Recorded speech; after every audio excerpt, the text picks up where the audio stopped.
theyeshiva.net. So we have now to explain the difference that the Baal HaTanya articulated at the end of the paragraph about Lechem and Hashemayim, Samach Vav, column 2, Samach Vav Amud Beis, page 131. The difference between, to use his words, the Hiskalalus, the way it is in the world of Akudim, versus the Hiskalalus, the way it is in the world of Berudim. As explained, there are three universes, three states of reality: Akudim, Nekudim, and Berudim, or, to use a different terminology, but the same concept. And I'm going to go now from bottom up. Berudim, which is Olam HaTikun, Nekudim, which is Olam HaToyu, and above Toyu and Tikun, which is the world of Akudim. And the way the Kabbalah defines Akudim is Akudim, that the 10 lights are bound up, they're integrated, they're synthesized in one vessel, one container. Where in Toyu, there's 10 lights in 10 vessels, and each one is completely self-contained, with no give and take. It's called Eser Nekudois Ze Tachas Ze, or Zu Tachas Zu, actually, Lashon Nekeva, one below the other, meaning no integration. And then in Berudim, where the 10 are working as a structure, what we call a partzuf, which means an organism. The definition of an organism is you don't have one limb doing its own thing. The definition of a body, of a partzuf, is that every component is constantly interwoven, interconnected, integrated with all of the other components, and there is a central nervous system, the brain, that actually is the GPS. It contains every single limb, it navigates every single limb, it directs it, it experiences it. There's like a central system in which all of them find a place, and all of them are working together. That's what a functional partzuf is, and when you don't have that, of course we can appreciate the detrimental consequences. Did you once say that in Akudim, the spheres are all dinim in the Rebbeinu Shalom? Yeah. Such a lashon, I think. So actually, that lashon, if you see here, that lashon is basically, almost when he says here that the toikef of the midos, the way they're in Akudim, is not mitzat toikef hamahus, it's mitzat gilui erein sof. That was a quote from this mimer, basically. That was a quote. He doesn't use the word din because that wouldn't apply to Olam HaKudim. I used it for Amtakas Haloshin, for the Yeshiva Sha'olam. So let's try to understand what this means, at least a little bit. When we speak about worlds, whenever you hear the word worlds, it's very easy, it's extremely important. Spiritual vocabulary is a very different vocabulary than a halachic vocabulary, or certainly a material vocabulary. It's not just as different concepts, it's a different vocabulary. And that's important. When you speak about different concepts, you still may be talking the same vocabulary, but you're introducing new concepts. When you speak about these things, it's really, a person has to appreciate that the vocabulary changes. And that's really sometimes the greatest challenge, to be able, not to learn a new concept, but to be able to learn a new vocabulary. It's like a new world. So when we speak about three worlds, we don't really mean three worlds as we would understand three worlds. Here we're living on a planet, and then there's another planet somewhere else, and then there's a third planet somewhere else, and one is called Akudim, one is called Nekudim, one is called Berudim. And if you get into a spaceship, right, so you'll leave the Earth, and then you'll hit another planet. So one day you'll come to the moon, as they did in July 69, and then maybe one day you'll hit Olam HaYitzir, and then one day you'll hit Olam HaBri, and then one day, maybe 100 billion light years away, you'll crash into Olam HaTzilus, and then if you go even further, you'll meet Toyu, and you'll explode with the Shviras HaKelim, just like Toyu exploded. Well, let's hope that doesn't happen. Huh? Before born is not a different world? Huh? Before you're born is not a different world? Before you're born? What do you mean? Saying I'm saying don't confuse this to be spatial terms. Like they're... No. You have to learn spiritual vocabulary. Everything is right here. There's no different worlds. Everything is right here. Gan Eden is here, Gehenna is here. It's basically a different set of glasses. It's all perceptions. The same reality, the way it's perceived in a different way. Atzilus is here, Bria is here, Yitzir is here, Asiya is here. The Rambam writes in Hilchos Tshuva, it's called Olam Haba, not because it doesn't exist now. Olam Haba, he says, is not a future world that's going to be. He says Olam Haba is just a world that one can experience after death. The Rambam and Hilchos Tshuva. You hear? Olam Haba doesn't mean it's a future world. You know, one day there'll be a new world. So Olam Haba is right now. It's just a world that we say is the future, because one can experience its reality only if certain distractions are gone. When it says that Yaakov came into Yitzchak for the brachas, it says Nichnasi moi avir Gan Eden, right? Yitzchak felt Gan Eden is there. When Esav came in, he felt Gehenna was there. Well, what is it? What do you mean Gan Eden and Gehenna? I thought Gan Eden and Gehenna are somewhere else. The pshat is that you're dealing with reality that is spiritual reality. Spiritual reality is not limited to a space. There's no makom that this is where it exists, this is where it doesn't exist. So when we speak about three worlds here, Akudim, Nekudim, and Brudim, we really speak about three states of reality, three states of consciousness. The same tissue box, the same cup, the same iPhone, the same wallet exists in Atzilus and Bri Yitzir Asiyah, Akudim, Nekudim, and Brudim. It's just my glasses are different. And therefore, what I see in this reality is a completely different reality. Generally, when you speak about the words, which is one of the most frequent words used in these Maimarim, Seder Hishtalshalos, Nishtalshal, Mishtalshal, Ishtalshal. Hishtalshal comes from the word Shalshelis, which means a chain. But it doesn't mean like a chain, like we learn a chain, you have rung, another rung, another rung. The chain here means an evolutionary chain where the same reality evolves into different states, and when you're in one reality, the way you see it is in a particular way. If you would be able to be in a different reality, you would look at the same item, the same person, the same object, the same circumstances, but you would see something else in it. You would see something deeper in it. And then in a higher world, you would yet see something else in it. And that's what Seder Ishtarshel is. It's the same reality, but it evolves in a way that in each state, you see something else in it. And then there's a state where you only see the most external layer of it, which is also part of it. It's also part of it. I mentioned this, that even, today in science, we know when you're looking at a table, forget worlds, just one table has many worlds. What do you see? So you'll tell me, I could swear that this is a cup. This is a styrofoam cup.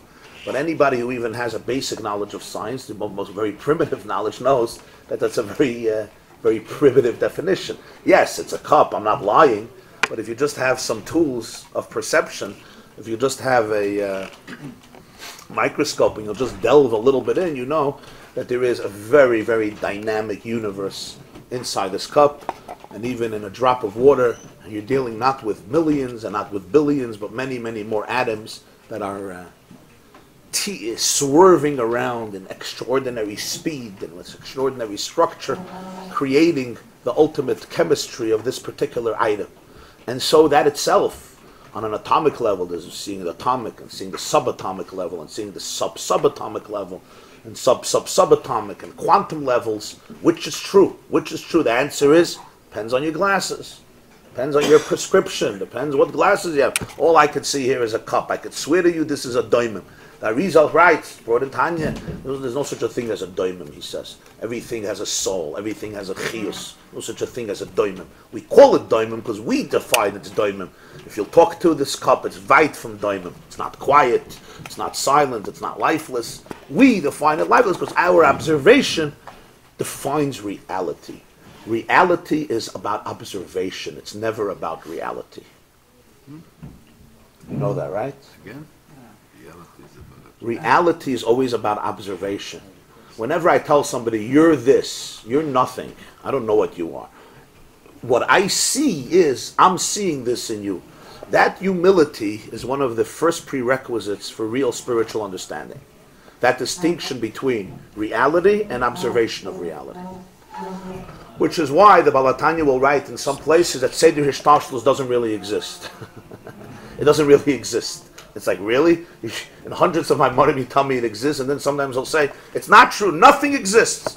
Really? What? This is we woke up one day and decided that everything was just destroyed? No, it's a very, very important idea.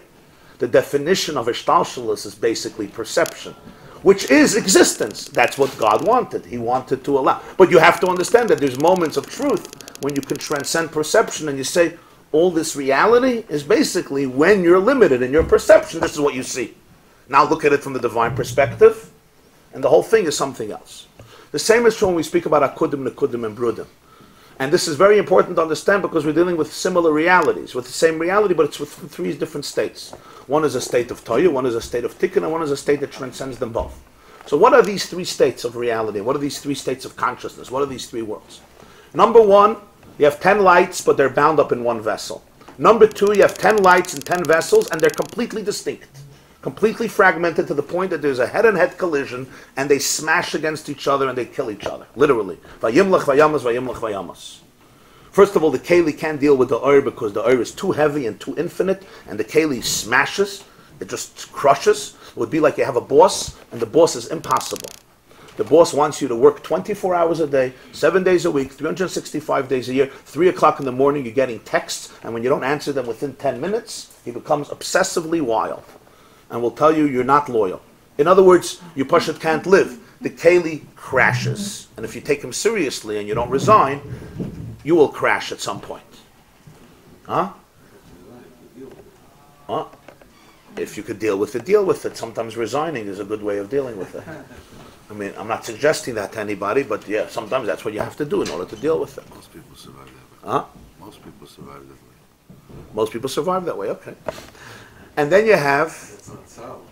And then you have, I'm not getting you now into business advice. You'll talk to your local therapist and you'll figure it out. But the point here is that the keli crashes.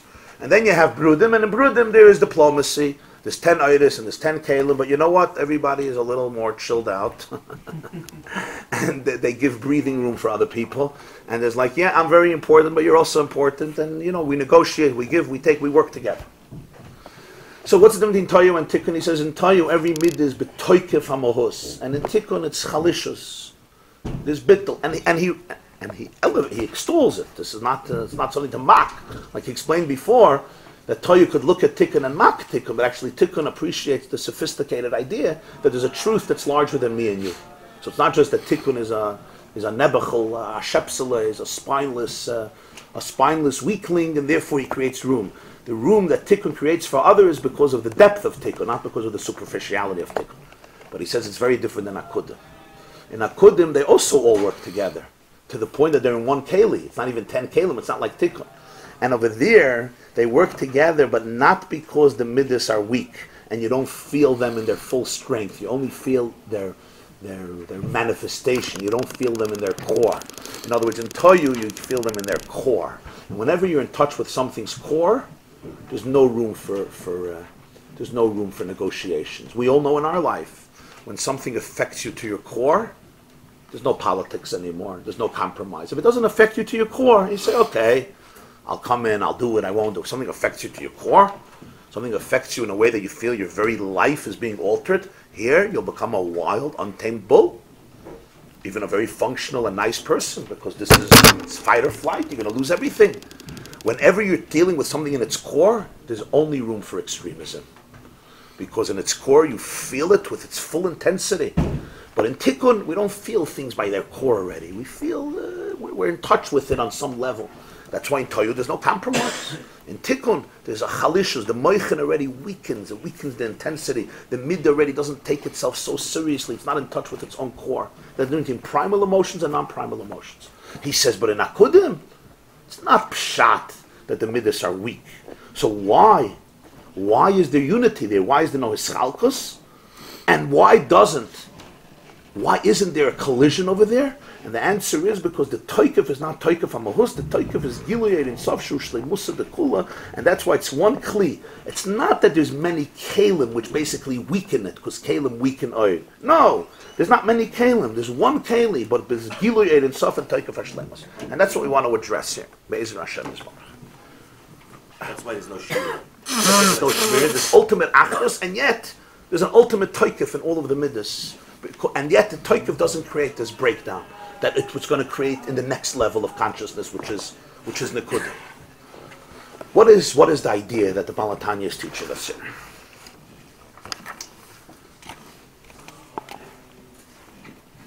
We did learn about this, you remember, in Parshas Noach, when we learned about the Dor HaFlaga. The Dor HaFlaga, we learned about the world of Akudim, the world of Nekudim, the world of Brudim. He spoke there about the mistake of the Dor HaFlaga, V'nasalanu shame. They actually wanted that achdus, they wanted to go into a world of unity. So this over here he actually discusses on Akudah. They didn't even bring out over there so clearly this whole last shtickle, the Maila of Akudim Lagabi Brudim, that it's not a Chlishus in the Midas, it's a Toikif, but it's not Toikif Amahus, it's Toikif Mitzad Gilu Yerin Sof.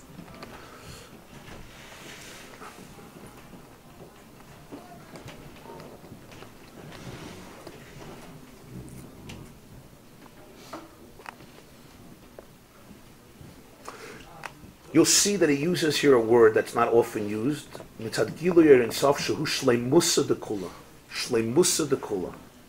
He uses it a few times. Shleimusa de Kula means it's the shleimus of everything. A few lines before he also said that in Akudim, Mis'achtin and Miskalulim Yachad Mitzad Gilu Yerin Sof Behem Bebchines HaShleimus Dafka. Because the Gilu Yerin Sof is perfect, it's shleimus dik, therefore it's Shleimusa de Kula, therefore there's a toikif in all the midas, and yet there's no shvira, there's no hischalkus. Thank you. Now, how do we understand this? So first, let's talk about the concept before we apply, or to put it in the words that we spoke in the previous year: the pnimius, and then the chitzonius. Or to be a little cynical, the boring part, and then the exciting part. But really the boring part is really always more exciting, which is why it's boring, because it's more exciting.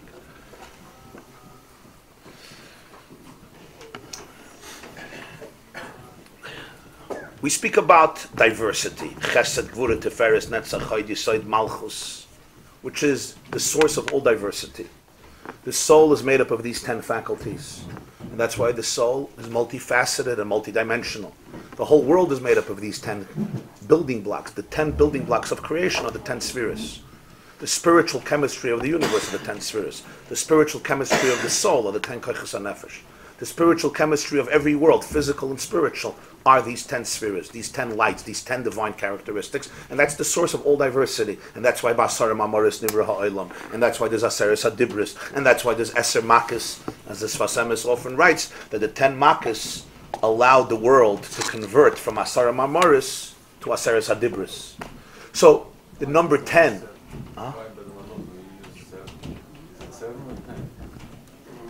7 midas, and then you have also Chachma bin Adas, it's 3 moichin. The shvira of Toyu happened in the midas, not in the moichin, because it's the moichin that it caused no shvira, right? That's why there were 7 kings who died, you understand? The shvira of Toyu is because the midas had no moichin, because moich shalat al alev, the moich weakens the midas, so therefore in Tikkun you have ha'aras ha'moichin, which he called shema, and that's why the midas are weakened, because mayach shalat al-alev. But in Toyu you have the midas in their full primal expression, and when you start negotiating with the midas look at you and say, there's no room for discussion. There's no room. Chesed, Gvura, Teferes, Netzach, Chayd, Yesod, Malchus. That's where the Shvira was. Vayimlach, Vayamas, Vayimlach, Vayamas. The 8th king, if you remember the 8th king, Hadar, didn't die. That's actually Bina. Didn't die. Over there was no Shvira. The Shvira is always in the Midas because the Moichin are missing over there. Ha'ares HaMoichin is missing there. In Tikkun you have Ha'ares HaMoichin, which is Shema, and therefore it's weaker. Moshe Rabbeinu is not the Ha'ara of Shema, Moshe is Etzem Shema, which is why Moshe is struggling with giving Torah. He says, it's not for me. I cannot come down into the world of Midas. That's not my thing. Moshe's Pnimius Chachma. The Chachma that comes down to Midas is always the Chitzonius Chachma, never Pnimius, because Pnimius doesn't come down anywhere. Pnimius is what it is. It's a state of being. It's not a state of illuminating somebody else. Whenever you're illuminating somebody else, it's already not you. It's already the way you are appreciated by that somebody else. And that's what all leadership and communication is about, as discussed in the previous year. So, all this diversity, Chesed, Gvura, Teferes, Netzach, Chayd, Yesod, Malchus, where did it exist before creation? Where did all of this exist? We say Hashem Echad. Hashem is not made up of 10 pieces, Chas v'Shalom. The Rambam in Hilchos Yesodiyot Torah elaborates at length. Elikaz Zeh is not Murkav. It's not like a body which is made up of many different components and it becomes one body. Hashem Echad doesn't mean Hashem is made up of heads and toes and limbs and feet, even spiritual limbs. One of the great things that you have to graduate when you learn Likutei Torah is to stop associating God with spirituality. Spirituality is also an existence. Spirituality is also a creation.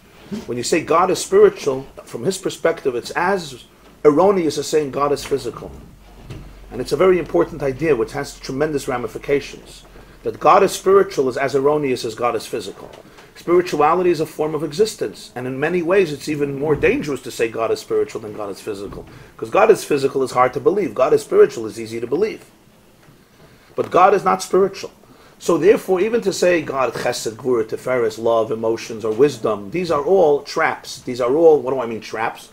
They're true, but they're only true as manifestations. They're basically emotions that Hashem identifies. But where are all these middos in God Himself? Pre-creation. Do they exist? Don't they exist? Is this like a new thing that happens? The answer is, and that's the word here, shleimusa dekula. Shleimusa dekula means the perfection of everything. Shleimusa is the word shleimus, which means wholesome. Shalem, as in shalem, complete. Shalom, peace, which is also complete. Vayava Yaakov, shalem. Yaakov comes whole. It's the word shleimus, and it's also the word shalom, because when there's peace, there's wholeness. When there's no peace, there is no wholeness. I was talking yesterday, he met me, there was a big asking in a particular Hasidic court. So he was consulting about they're expecting some huge machlokas there, and he wants to, whatever, so we were talking about it. So I told him it looks like that there's, that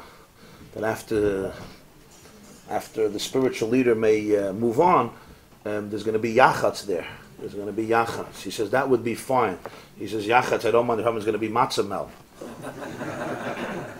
Yachatz would be good, but matzah mel, right? So, Vayava Yaakov shalom, when there's no shalom, we're broken. We're broken.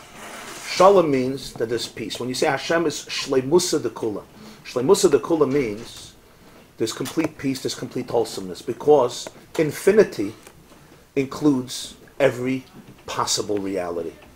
Endless possibility means that there's endless possibility.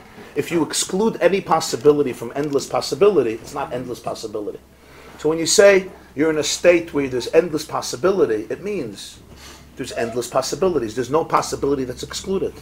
And that's really one of the great definitions of Ein Sof, that there's no definition. Which is why it's so wonderful that he never calls God God. The best he will use, the only name he will usually use is Ein Sof. Because the greatest definition of Ein Sof is that it has no definition. And that's the best thing to know about God, that you know nothing. That the moment you give it a definition, even a possible definition, it's already not Ein Sof. Ein Sof means, stop giving me definitions. Don't put me in any box. Don't define me. Ein Sof means there's no Sof. No Sof means there's no limit to it. No limit means there's nothing excluded. If there's nothing excluded, don't turn me into orange, don't turn me into yellow, don't turn me into blue, don't turn me into red. Which is why, if you remember, a few days we spoke about Kibbutz Selim Elikim Aseh Adam. Hashem has no image. He's imageless. And because he's imageless, the only way we could connect to something that's imageless is when we don't get stuck in one image. Because if you get stuck in one image, you're not aligning yourself with the imagelessness of God. You're aligning yourself with a God that you created in your image. And that's really the question of religion. Is religion a God that's created in man's image? Or is religion about man who's created in God's image? And it's two different types of religions. There's a religion today where God, but it's my God. I create him.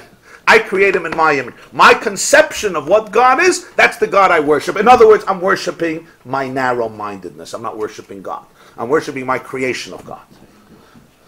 The Hebrew Bible, if you want real English, or what we call the Halakha Torah, says, Ki b'tselem Elokim aseh Adam. As far as we're concerned, God created me in his image. I don't create him in my image. And the first prerequisite for understanding that is that he has no image.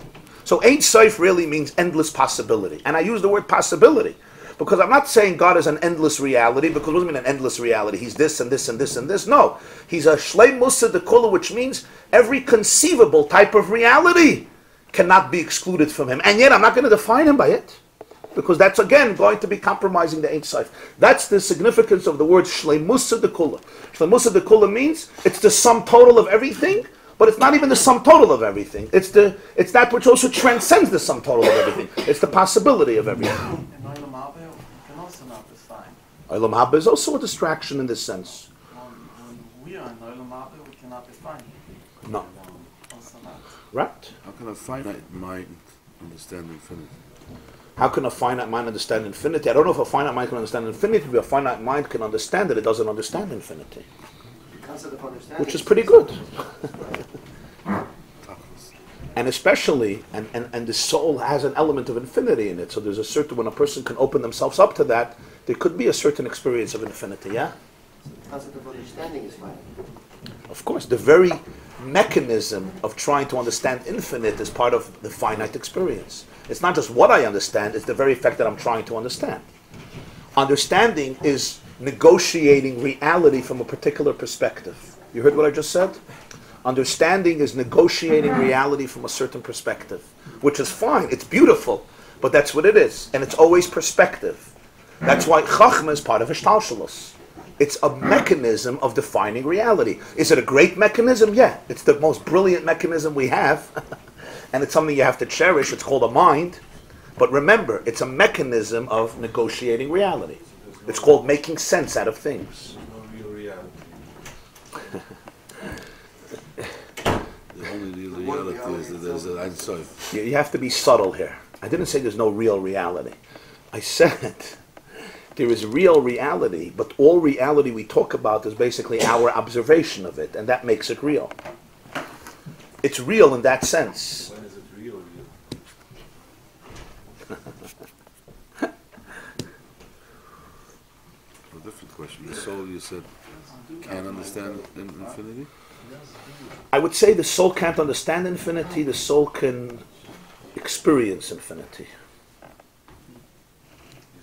And you have to open yourself up to it. I'll tell you a vort from the fifth Lubavitcher Rebbe, the Rebbe Rasham. You have spiritual masters could convey profound, profound ideas in one-liners. This is what he says. You could think about this for a few years. The neshama zet. The neshama zet. The seichel stellt sich vor. Und the Herz lebt über. The soul sees. The mind imagines, speculates, and the heart experiences. The soul sees, the mind stellt sich vor, tries to grapple with reality. Und the Herz lebt über. Three components of the human personality, three elements. And each one is what it is, it has to remain what it is. The soul sees, the soul is a chelik elokam, the soul is Ein Sof, we're talking about the nefesh elokis here. And you have the seichel, very precious. Seichel is very precious. You never denigrate Seichel. You never denigrate Seichel. Seichel is the great gift of mankind, hopefully. And then you have Midas, you have the heart. And the heart lives, the heart breathes, the heart pumps, the heart experiences, the heart feels. Now, You can only elevate perspectives with Seichel, right? Yeah. But Seichel has to at some point reach a limit and say, this is where I can go to. Through the door, I can't take you through the door. Seichel can't take you. Seichel can take you up to the door, but it says there's a stop sign here. The heart's lept iber. You know what lept iber means? A lept iber. He's living it through. It's Experience. it's an emotional experience. Yeah, it's not an intellectual pursuit. It's a whole different experience. It's an experience of it. It doesn't see, but it's a lept iber. It's a lept iber. Now, what is in this equation for a person? What is more important? what's more important? Because since even the writer's mind cannot really grasp it, it seems to me that what the neshama experiences and what the heart feels, if it's aligned, that would be more important for the person than really try to use your limited ability to understand. You said from the Rayats 2 nights ago. What? You said from the Rayats, but you'll never understand. If you would have understood, you would have been your own God. That's not from that. That's from Rabbi Yosef Olboy, one of the early Jewish philosophers. He wrote a sefer called Sefer HaIkarim. Some of the sefer called Pchinas Olam. Great works of Jews that have an expression: Ilu Yedativ Heyisiv. If I would know him, I would be him. You say, how does God? If I would know him, I would be him. You know what I mean? I would quit my job. I would do something else for a living. I would be God. If you could understand him, so then just be him. It's Hainuhach. Now, So you get what we're talking about, Shleimusa de Kula, the source of endless possibilities, Ein Sof. So does Ein Sof have Chesed? Of course. Does it have Gvura? Of course. Does it have Tiferes? Of course. And how strong are they in the Ein Sof? I ask you now. How strong are they? Are they weak or are they potent? What's the answer? Ah!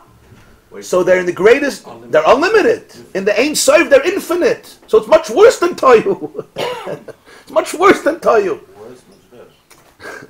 I'm saying more dangerous than Toyu. Huh? And suddenly, volatile, it's Ein Sof. At least Toyu is a creation. At least Toyu, there's some, you're busy negotiating. At least in Toyu, you're in a war, you're in a fight. You know, the one guy has muscles and you have muscles. But over there, you should have the greatest explosion of all. Right, so there really should be a shvira if you would think The of biggest shvira. But the answer is, of course over there it's Ein Sof. But what's the geder? Now we're going to go back to yeshivish language because they have a good vocabulary for this. But what's the geder of chesed? In Tohu, the geder of chesed or gvura tiferes, what's the geder? The geder is vayimloch vayamos. Ano emloich. I'm the king. Gvura is truth. Tiferes is truth. Netzach is truth. Yesoid is truth. Malchus is truth. The ultimate truth. The only truth to the exclusion of all others. Like they announced by the chuppah. These are the two eidos to the exclusion of all others. I'm the truth. And truth is one. In the world of Tayu, truth is one. In Tikkun, truth is not one. Truth is diversified. Truth is fragmented. Everybody has a little piece of the truth. Nobody has the whole truth. But what's the geder of the chesed in Tayu? Chesed, gvura, tiferes. And when gvura is primal, intense, volatile, infinite, and can create room for others, so people who are in a mode of gvura, they get angry, and there's no negotiations. They're angry all the way. All the way. When you're in a mode of netzach, you're a bulldozer, there's no backing off. So how do we deal when we say Yitzchak was Gevura? Gvura of Tikkun. Just only Gevura? No. In Kedusha, there's no only. In Kedusha, there's never only. In Kedusha, there's always a scholarless. Klal Gadol in Kedusha, there's always a scholarless. The Gemara says, you don't say Adavar Shebekdusha Pachas Me'asara. Why? Why can't I say Kaddish and Baruch Hu in my house? What's going to happen? God is going to get insulted? You ever thought about it? Huh? What did they explain to you as a kid? What's important of a minion? Okay. Symmetrical number. Okay, so let's explain. Let's explain.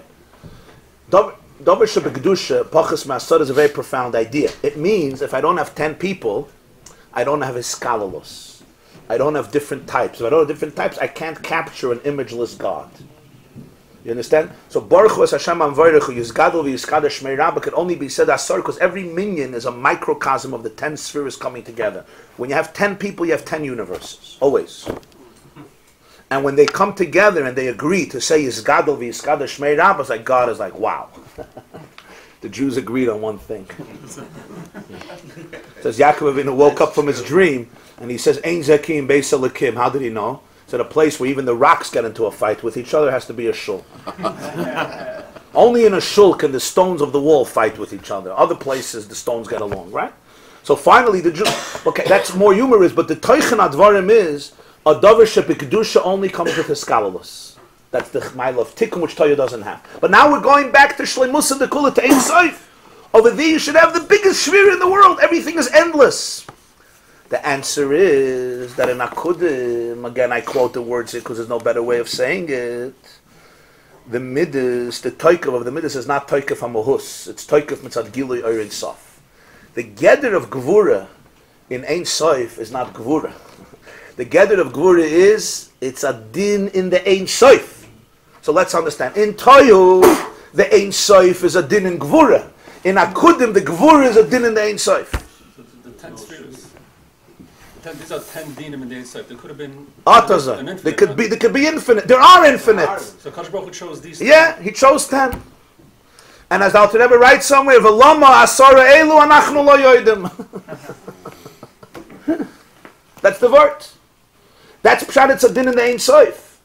And therefore, it never becomes individuated to a point where it's going to fight its colleague. Why is it not going to fight its colleague? Because its colleague is not its colleague. Its colleague is itself. How is its colleague itself? I express Ein Sof and you express Ein Sof. Akuda means. That's what They Akuda bound means. together.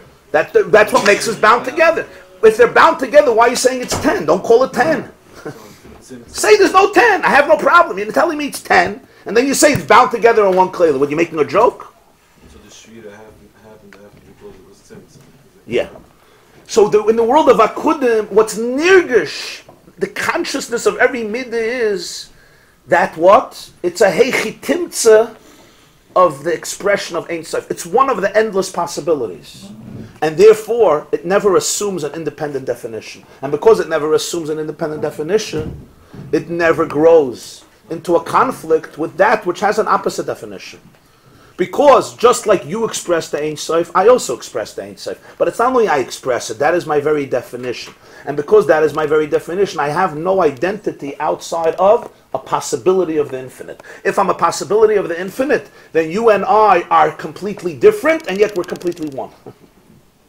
And I could be in my most primal infinity, and you can be in your most primal infinity, and there's absolute coexistence. Because the software may be different, to go to the computer language, but the hardcore, the hardware is the same. In the hardcore, it's both Ein Sof, and therefore it's completely one. It's just another din. It's a geder in Ein Sof. It's an upteich in Ein Sof. That's the word. It's an upteich in Ein Sof. Wie teicht man Ein Sof? How do you teich Ein Sof? You teich Ein Sof. Chesed, Gvura, Teferet, Netzach. It's an upteich in Ein Sof. It's pshat in Ein Sof. That's it. You're saying pshat in Ein Sof. I'm saying pshat in Ein Sof. I say it this way. I say it this way. Sometimes you'll have in the Rishonim, the Ran will say something, the Rosh will say something, Tosfos will say something. They're all saying the same thing. But the Ran has his way of talking. Tosfos has its way of talking. The Rosh has his way of talking. They're saying the same thing. Their vocabulary is different. In Olam HaKudim, the vocabulary is different, but they're saying the same thing, even though they're saying it in opposite ways. Chesed is saying it through Chesed, and Gvura is saying it through Gvura. But it's an upteich in Ein Sof. Since it's an upteich in Ein Sof, so you have here a very interesting paradox. Each midah has intensity ad infinitum. Did I pronounce that correctly? Huh? Ad infinitum, okay. Ad infinitum. Huh? Which means for this. It sounds good. It belongs here. You know what I mean? These conversations, it belongs. It means ad Ein Sof. Ad till infinity. Latin, right? So you have that. On one hand, the midas are ad Ein Sof, and on the other hand, there's complete unity.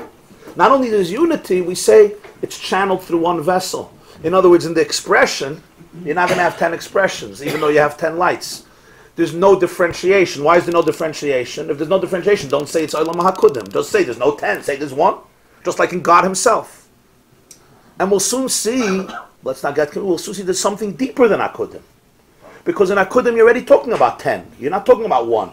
If you're talking about 1, then you don't have to make a pilpul that it's Akud, then it's B'kli Echad. It's 1. Of course there's 1 Kli. In Akudim, first of all, there's a Keli. Keli means there's already a receptacle, there's a container, there's a mechanism of expression. But the Keli is one for all 10, but the 10 are opposites. And in Toyu, there's going to be a war. How suddenly are they in 1 Kli? The Pshat is because in Akudim, what's Nirgish? What's Nirgish is Ein Sof. And Ein Sof is Shleimusa Dekula. Such Shleimusa Dekula, you have this possibility, you have this possibility, you have this possibility. And they're all basically the possibility of infinity expressing itself. So it's 1 Kli. What happens in Toyu is, in Toyu, the intensity remains, but the source of the intensity is diluted. The source of the intensity is concealed. So now what happens in Toyu is, each midah feels its full impact and its full identity, but what it loses is the awareness that its identity essentially is just a possibility of Ein Sof. So now what happens is, the Ein Sof now becomes a din in me, rather than I'm a din in the Ein Sof. The upteich geht weg. Chesed is nicht an upteich in Ein Sof. Ein Sof is an upteich in Chesed. My Chesed is Ein Sof. There's no room for anything else. This is truth. I hold on to this truth and I'll fight for it till the end because there's no other truth. Why? Because Toyu, every midah feels I am God. I am God. And if I am God, how can I compromise? I have to fight infinitely. So I use the quality of Ein Sof. But what am I using it for? I'm using it for to define my midah, each midah. So now each midah is completely intense, just like it was before completely intense, but now its intensity suddenly becomes to the exclusion of all others, because my identity is experienced. So instead of my identity simply being a possibility of infinity, my identity is basically about my identity. Ana emloich, vayimlach vayamas, and therefore for me to be king, you can't be king. I wait till you die and then I emerge. I kill you in order to be born. In Akudim, I never kill anybody. Huh? Well, over here there's a shvira. From the shvira becomes the world of Klippa, as he said in Parshas Va'era in the Maimon. Now comes the next step. So what happens in the Kudim? The Kudim is really very close to Akudim because you still have the intensity, the primal extremism, the volatile quality. But it's a quantum leap in the sense that in Akudim there was complete Achdus, and in Toyu there's complete Shvira, complete Pirut. Even though the energy there is very, very powerful and very, very beautiful, but it's to the exclusion of others. That's what happens. That's why each sphere is completely self-contained. I'm not emloich. I'm not an uptouch Ein Sof anymore. I'm an uptouch in myself. The moment that I'm uptouch in myself, it's a whole different reality. Now you have the world of Brudim. The world of Brudim looks at this, looks at these two worlds, and says, so what do we do now? What do we do now? We basically, we're not going back to the state of Ein Sof. So what do? So basically, we have to start preaching to these 10 spheres and explaining to them, listen, Chesed, you're a wonderful guy. I love you very much. But you know what? You cannot turn yourself into the ultimate definition of truth.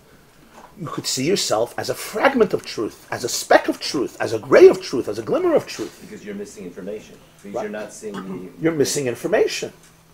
You have to understand and appreciate the Ein Sof. So Tikkun goes back to Akudim in the sense that it appreciates that Ein Sof is larger than any one individually. But on the other hand, you're already in a world of experience. You're in a world of identity. You're not in a world of Ein Sof, you're in a world of identity. And in the world of identity, I am I, I'm not you. You have your malchus. Huh? You have your own malchus. You have your own malchus, you have your own identity, and it's very valuable in Tikkun identity. I am not you and you are not me, and I can't be you. I can't make believe I'm you, and you can't make believe you're me, because it's going to haunt both of us. Like I told you many times, a husband and a wife who get married and they decide that the reason our marriage is going to work because we're mamish twins. We're identical in everything. Was machst du mit dem Kopf?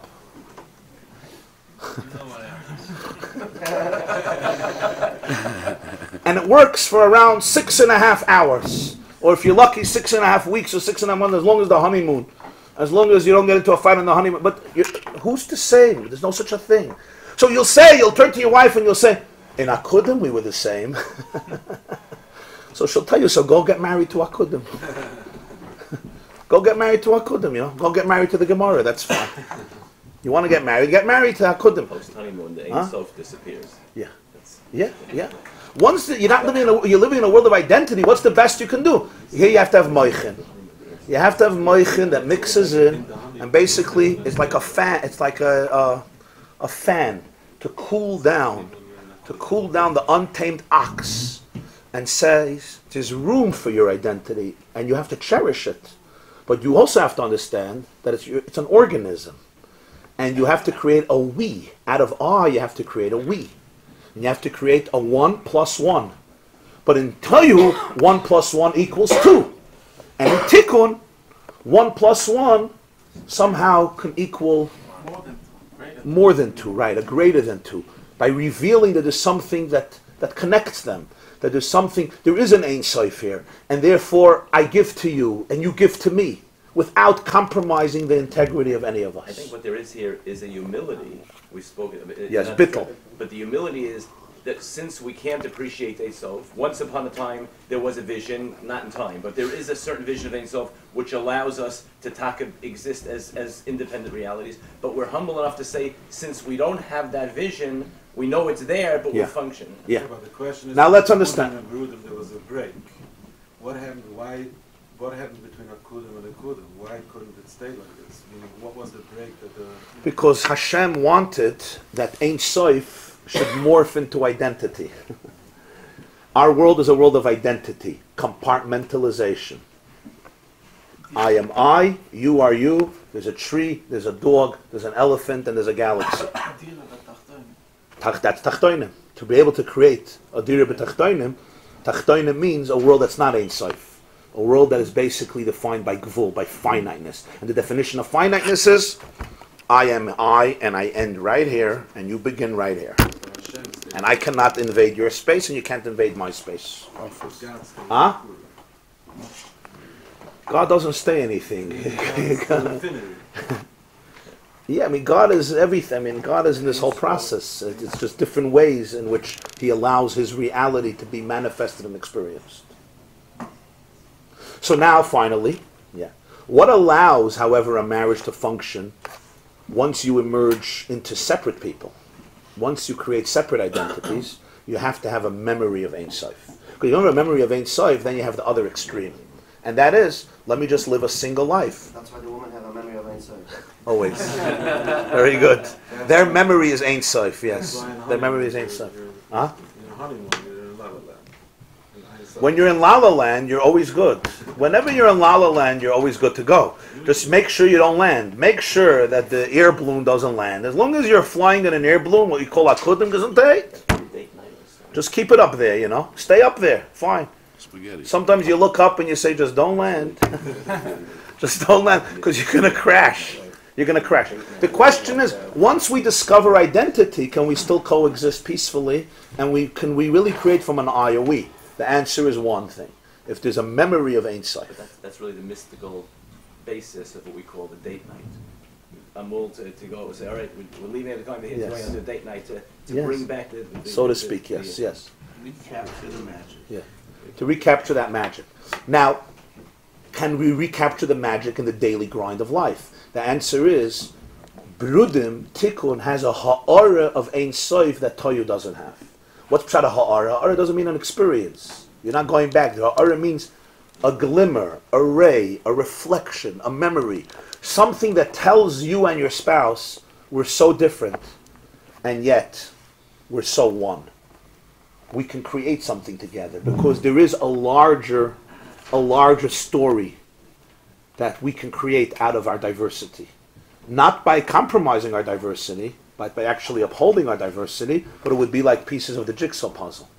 Where in Toyu, no.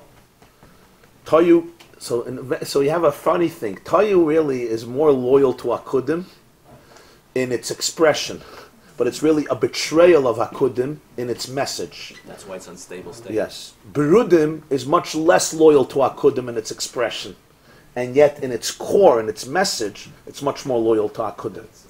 Toyu looks much more exciting, it's more Ein Sof, but in its ultimate message, it's not loyal to Akudim. Tikkun, which compromises everything and makes it limited, is really more loyal because it appreciates the Ein Sof. Yes, that's the B'Tselem Lechem Mishnah. Zachor Nekeva Baram. Adam is Shem Ma.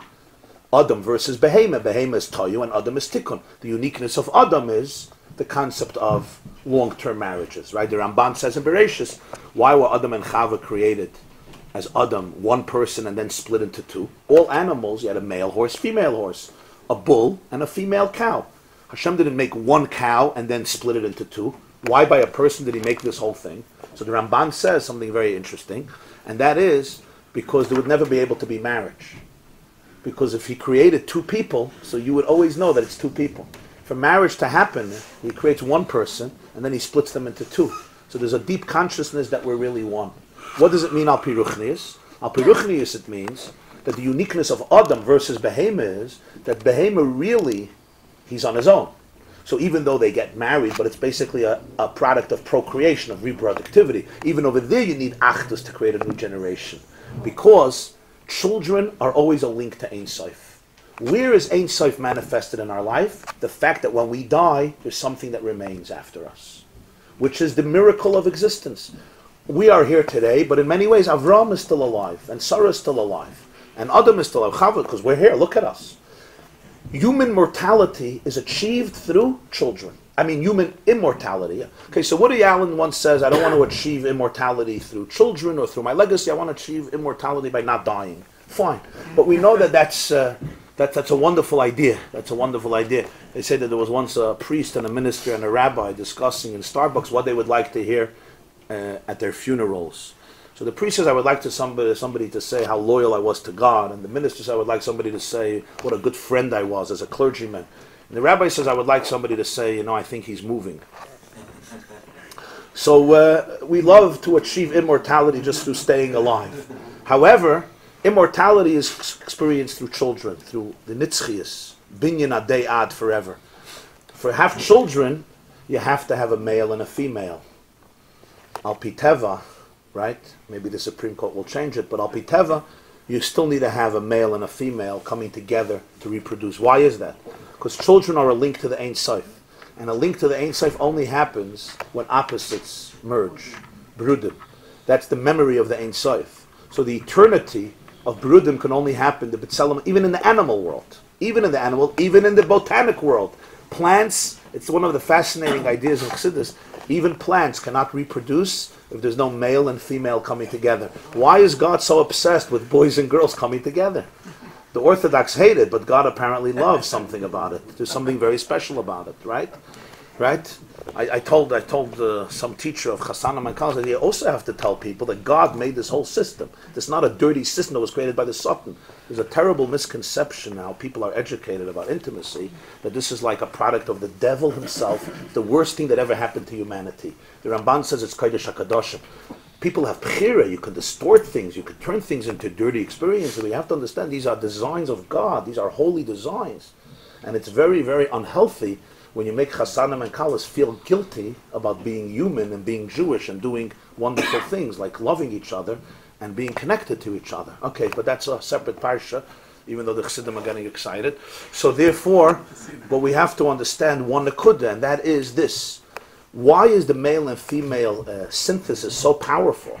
Because there will not be a new generation without it. Because a new generation always means seeing the bigger picture, outliving yourself, seeing something beyond yourself. In Toyu, that doesn't happen. What does it say about Nadav and Avihu? All the different reasons that they died, but suddenly in Parshas Bamidbar there's a new reason. Ubanim loy hayu lahem.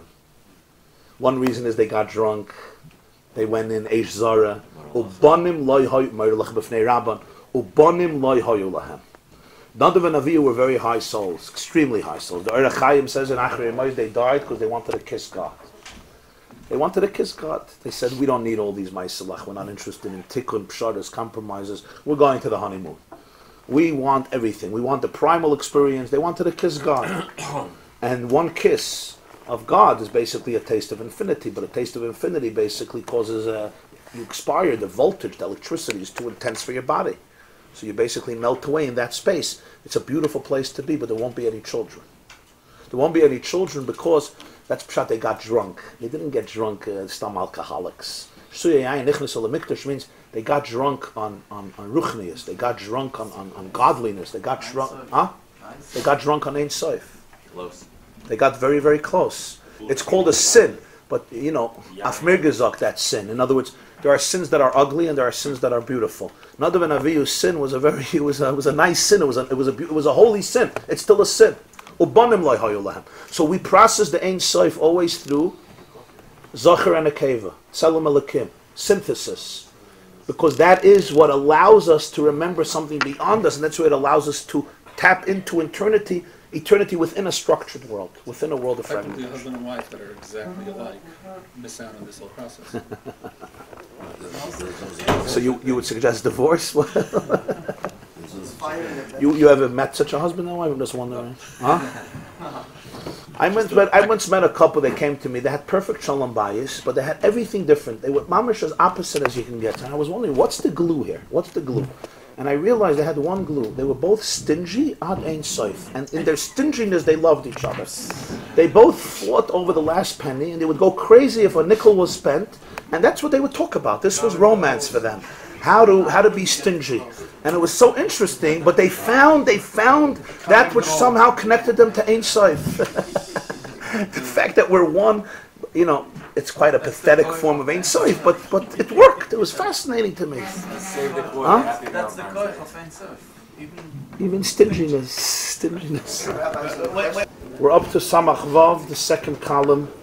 Page 131. V'hine im kol zeyu. So we have three states of consciousness. that we discussed. The truth is, three states of consciousness is not very accurate.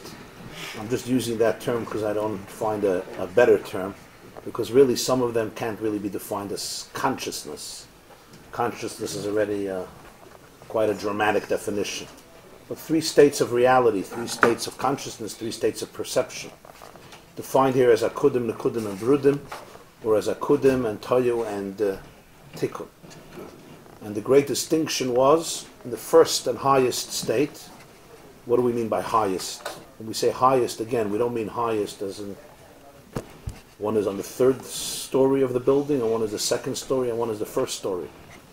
Highest means a state that is more reflective of the source of reality, the essence of reality, which is Ein Sof.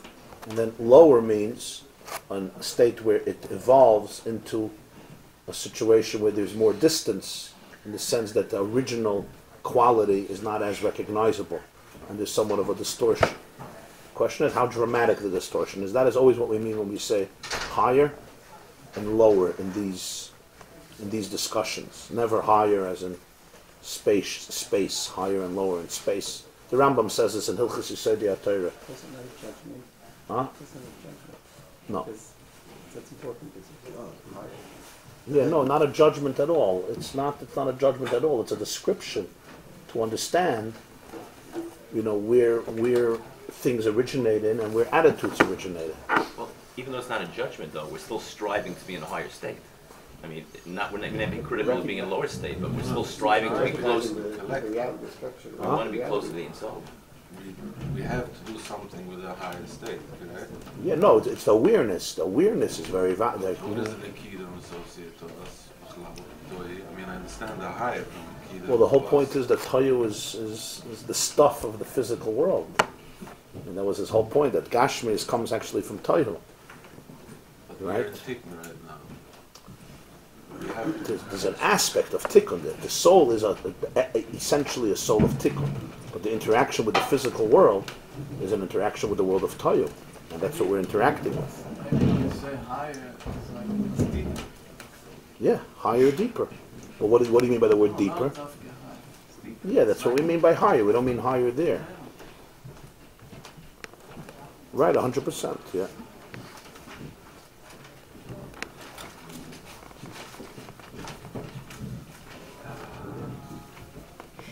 He said before in the Maimer that all Dvarim Gashlim, Daimim Tzemeh Chaim Medaber, essentially is Toihu. So, we have a lot of that. So you have this Akudim and Akudim and Brudim, and briefly the distinction was that in Akudim you have all of the Midas, everything, but over there the Geder is Shleimusa Dekula. Shleimusa Dekula means because of the endless perfection of Ein Sof, it has endless possibilities, including the possibility for each of the midas. So all of the midas are there, and each of them is there in its full intensity. But because their definition is not detached from the Ein Sof, on the contrary, their entire definition is that they're bound up with Ein Sof. They're, as we said, a din in the Ein Sof, an expression of the Ein Sof. So therefore, there's no conflict, there's no breakage, there's no hischalkus. Why? Because the whole mitzias, the whole mechus of the midah there is an uptight in Ein Sof. Mitzat shleimus, this chesed is good, this teferes. In tikkun, it's the other way. In tikkun, you also have diversity, and they also get along very well. But the reason they get along very well is because each one of them is weakened. In other words, there is so much more diversity. The distinctiveness is felt, and because distinctiveness is felt, and distinctiveness is felt in a very powerful way, so therefore I have to recognize that things are very distinct from me, and because of that, I can create space for that which is very different than me. And this means that there's a certain element of my identity that is weaker, that is more calm, that is compromised, that is a little more diluted because of the mayach shalat al alev, which weakens the midas. And then you have the state in the middle, which is tayu, which at the surface, tayu is really more reflective of akudim, but really, tikkun is more reflective of akudim. Tayu is more reflective of akudim in the sense that the midas there are very Ein Sof, they're very primal, they're very powerful, they're volatile, they're infinite. But on the other hand, what's nirgish in Tayu is the ego of the midah, so to speak, the identity of the midah, not the fact that it's an expression of Ein Sof, and therefore it becomes egocentric in the sense that it's it feels that it needs to exclude everything else that is not it, that becomes like the enemy, vayimlech vayamas, vayimlech vayamas, and that creates the shvira. So such intense divine energy goes haywire and goes into a state of chaos and falls apart to the point that the shards are splintered and they end up everywhere, and they ultimately evolve also. And those are the sparks of Toyu and the shards of Toyu, the broken kalim of Toyu that evolve from one world to another world, and then in this world they translate as material, physical, brute reality, which do not bespeak a spiritual source, even though they are all part of divine energy. And that's the secret, as he spoke of food, whether it's the secret of animals especially, but really all physical matter, including all physical food that we need. Now,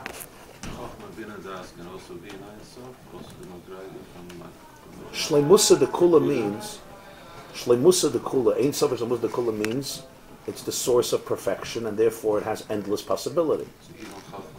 Everything, and many more. Why would you exclude anything? From Ein Sof, you don't exclude anything. If you exclude anything, it's not Ein Sof.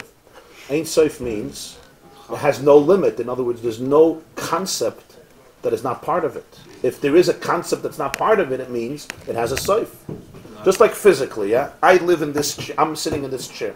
I'm not sitting in your chair because my identity has parameters. It has gevulim. Not every feature is Chacham ben Adas, but they have the other seven. Not everything. Okay, so the world is made up of the building block. The building blocks of the universe is 10 spheres. The entire universe. Of course, different Nivrayim have one emphasized more than another. Just like in people, you have a person who's more noita to chesed, and you have a person who's more noita to gvura, you have a person who's more noita. Okay, consciously. Everyone has everything, but what do you mean? So Zayin, why is that negeya? I thought that in taking Chacham ben Adas came into play. Huh? I thought Chacham ben Adas came after that. No, in the Midrash you had Shvira. In the Moichin there was no Shvira. Okay, Moichin calms down the Midrash. So in the Midrash that's where the Shvira of Toyu was. The 7 Midrash. Moichin is 3, Chachma bin Adas. The first is Chachma. Huh? Generally, yeah, that's where you feel the intensity of emotion. Yeah. Adamu anefesh.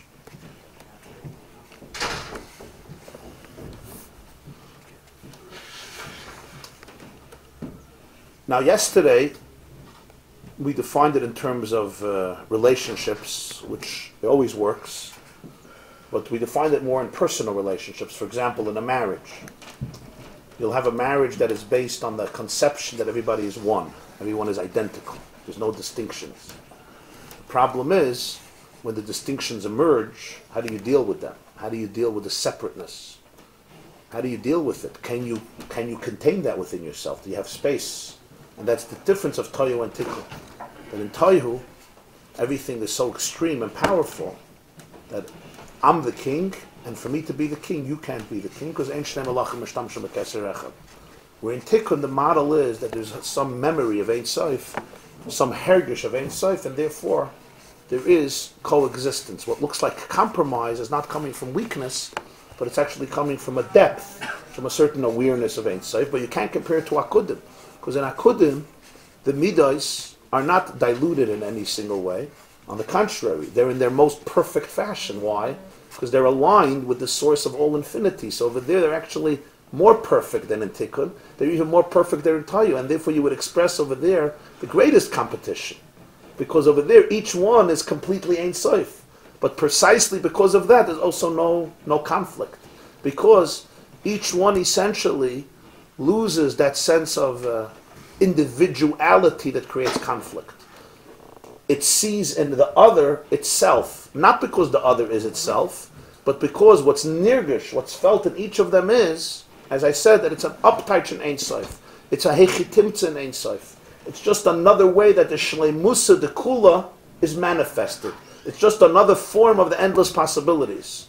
And therefore, since the endlessness of it is felt, it's an expression of infinity, so therefore you are an equal expression of me. Because it's the Ein Sof that we're actually one. And therefore it's akudim b'kli echad. They're bound up in one vessel. They were never separated. So. They were never separated, right? even though you speak about 10 lights, you're not saying it's one light, you're saying it's 10 lights. In other words, you're not speaking the Ein Sof in its source. You're speaking about how the Ein Sof, right, is already a source for endless possibility. But what's felt in each of them is one pchina, one nekuda. What is it? What is it? It's a hagdara, it's an uptaich, it's a din in Ein Sof. That's its gather. So therefore, what's the real gather of chesed? Ein Sof. What's the real gather of gvura? Not its own identity, but rather an expression of the source. And therefore, it's akudim b'kli echad. If you will, I said this when we learned Torah Parshas Noach, one of the greatest complications in human history is how to create the balance between the yachid and the tzibur, between the individual and the tzibur. We're learning before Masechet Rosh Hashanah, tomorrow's Sugya, Rosh Hashanah Daf Yud, speaks about the fact that there's birthdays. In China today, when do you celebrate your birthday? Let's say you were born on Pesach. Your birthday is not Pesach. Your birthday is on the Rosh Hashanah of the Chinese New Year. That's your birthday. So for example, if I was born a day before the Chinese Rosh Hashanah, the Chinese New Year, right? I was born a day before, right? And in China, B'chlal, when you're born, you're considered already 1 year old, stam, as we discussed earlier. So now, you're 1 day old and you're already 2 years old. Why are you 2 years old? Because their new year began, and that's considered your birthday. So a day after you were born is your birthday. You didn't even pass a day. 2 days didn't pass. That's your birthday. What is this based on? It's based on the fact that your identity is part of the national identity. Who are you? Who are you? And the answer to that is, you are part of this country. And that's the big question, the balance between Yachid and Tzibur. We all understand that if you have people living together, they need to somehow surrender some of their individual rights for the collective. Why? If you're not going to pay taxes, if you're going to say everything I make is mine, so then what happens? You won't be able to support an army, a military to defend you. You won't be able to support an infrastructure that shovels the snow when it's snowing outside. Somebody has to clean the streets, somebody has to pay for it.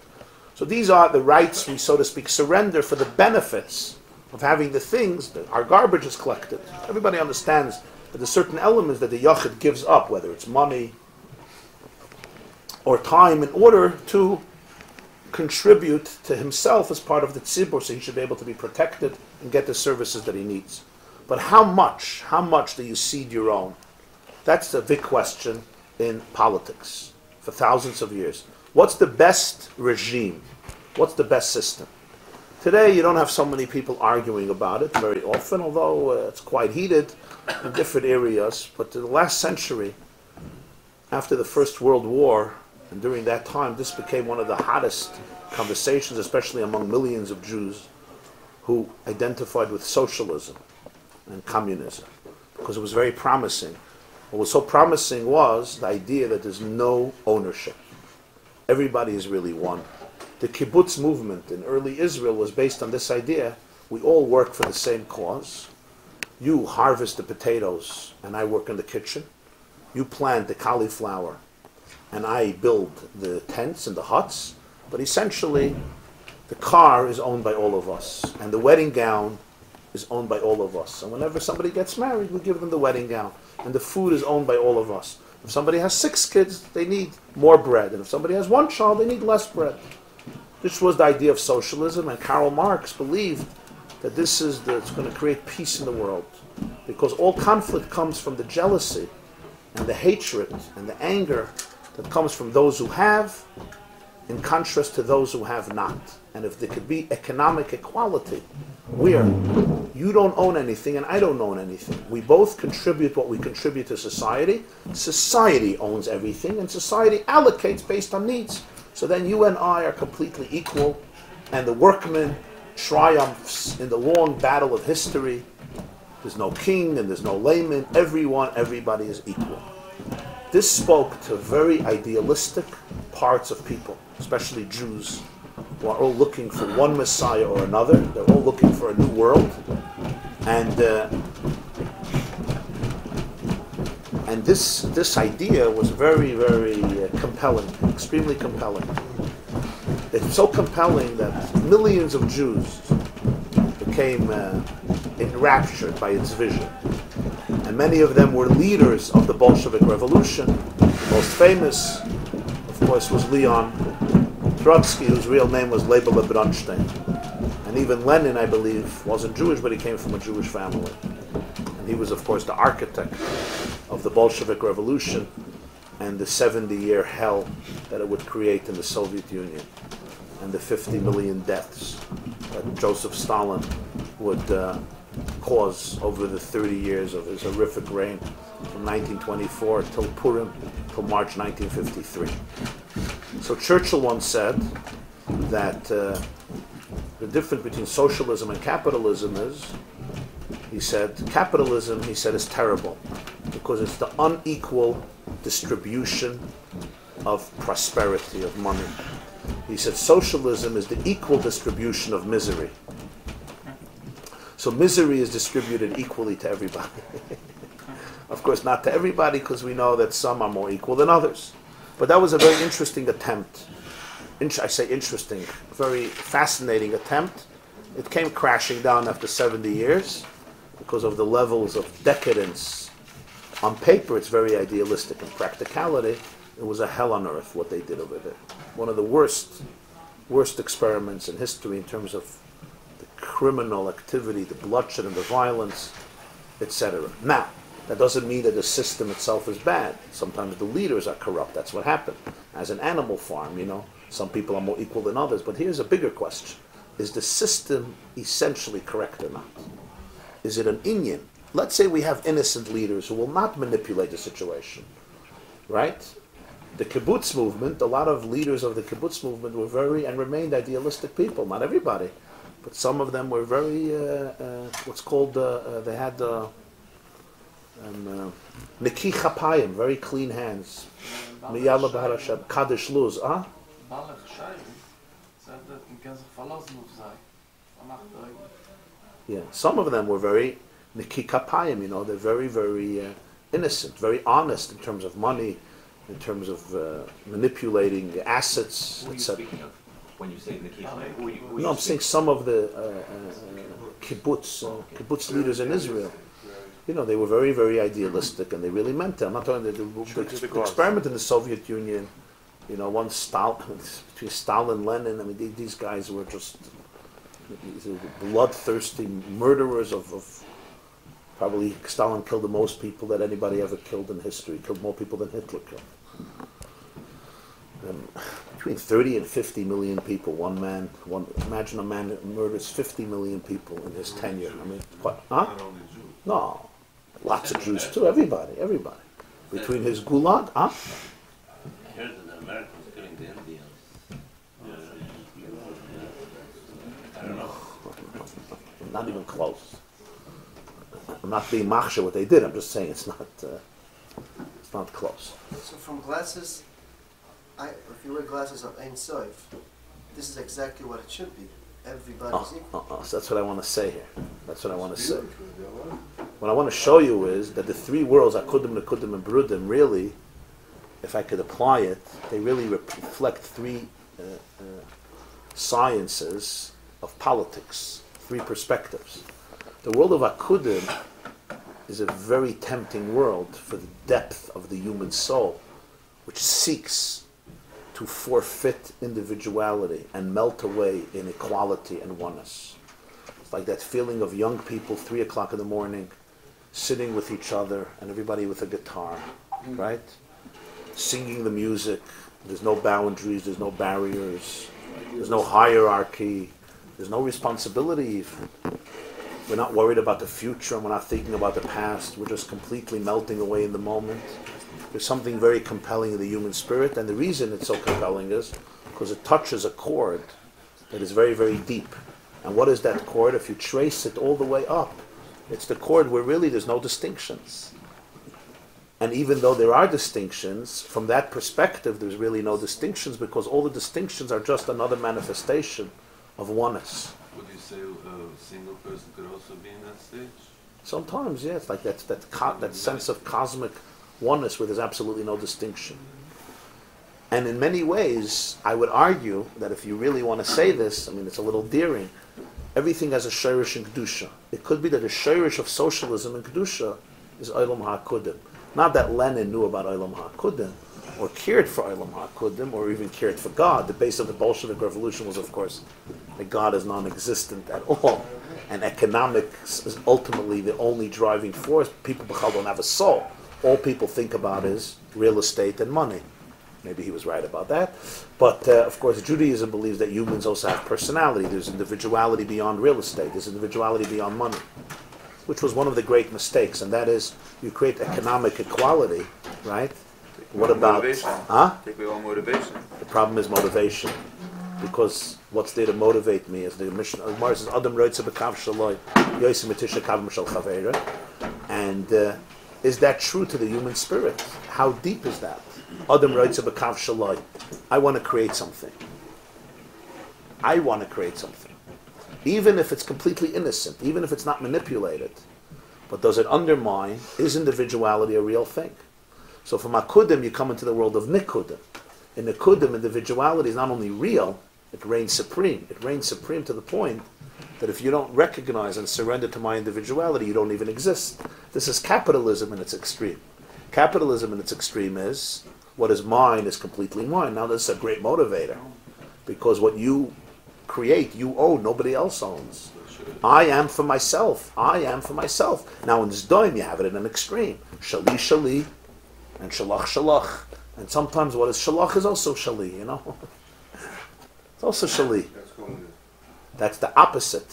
That's the opposite, where individuality becomes extremely powerful, right? Talk about it in terms of communities. How should a community run? Should a community be based basically on the kehillah or on the individual? Some of us grew up in societies where everything was the kehillah, the kehillah. They hear the word kehillah, they have nightmares. There's nothing but the kehillah. You can suffer, your family can suffer. The main thing is the kehillah, right? Huh? Okay. Call it, I don't know, not maybe. It's kehillah, that's it. It's kehillah. Yeah, that's it. You fit in, you don't fit in, but that's who you are. That's your identity. Even your birthday is not your birthday. Your birthday is when the kehillah was born. That's your birthday, because that's who you are. And then there's others that say, no, life is about me. Life is not community and not society.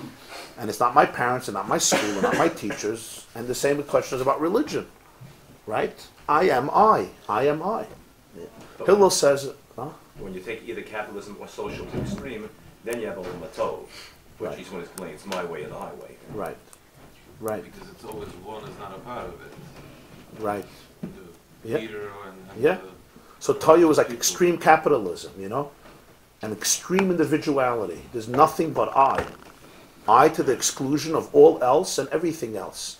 But what we see here is that there's space for each one. In other words, in the evolution of reality, each one has its space. So when we have these emotions and we have these experiences, they have a place. You don't have to be afraid of them. They have a place. Primal, infinite, intense emotions, where you're the only one who exists, has its place. It's called Olam HaToyu. If you don't deal with it, it could break. It could break you and break other people. But it has its place.